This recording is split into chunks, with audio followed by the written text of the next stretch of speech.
প্রিয় বন্ধুরা, আসসালামু আলাইকুম ওয়া রাহমাতুল্লাহ। আজকে আসলে আমরা শিখব কামিয়াবি কার নাম। আল্লাহ তাআলা পবিত্র কোরআনে বলেছেন, ক্বাদ আফলাহা মা তাযাক্কা ওয়া যাকারা ইসমা রাব্বিহি ফাসাল্লা। 30 পারা দেখবেন, আল্লাহ তাআলা বলেছেন, ক্বাদ আফলাহা মা তাযাক্কা ওয়া যাকারা ইসমা রাব্বিহি ফাসাল্লা। কামিয়াবি ওই ব্যক্তি যে ব্যক্তি পাকিজগি হাসিল করল, পাক পবিত্রতা হাসিল করল এবং আল্লাহকে স্মরণ করল এবং নামাজ আদা করল, সেই হলো কামিয়াবি। এই দুনিয়াতে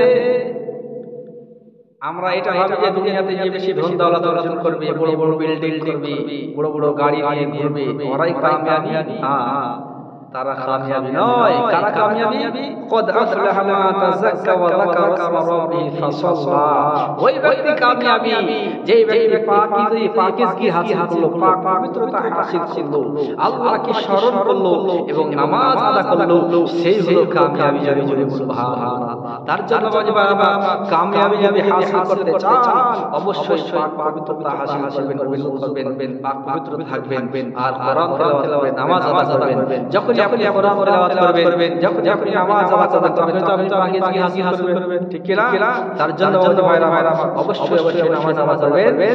যে নামাজ আদা পাক পবিত্র হাসিল আল্লাহকে স্মরণ করবে, সেই হলো কামিয়াবি। আল্লাহ যেন আমার নবী সাল্লাল্লাহু তাআলা আলাইহি ওয়াসাল্লামের সুন্নাতের উপর আমরা তওফিক দান করেন। সকলে বলি আল্লাহুম্মা আমিন।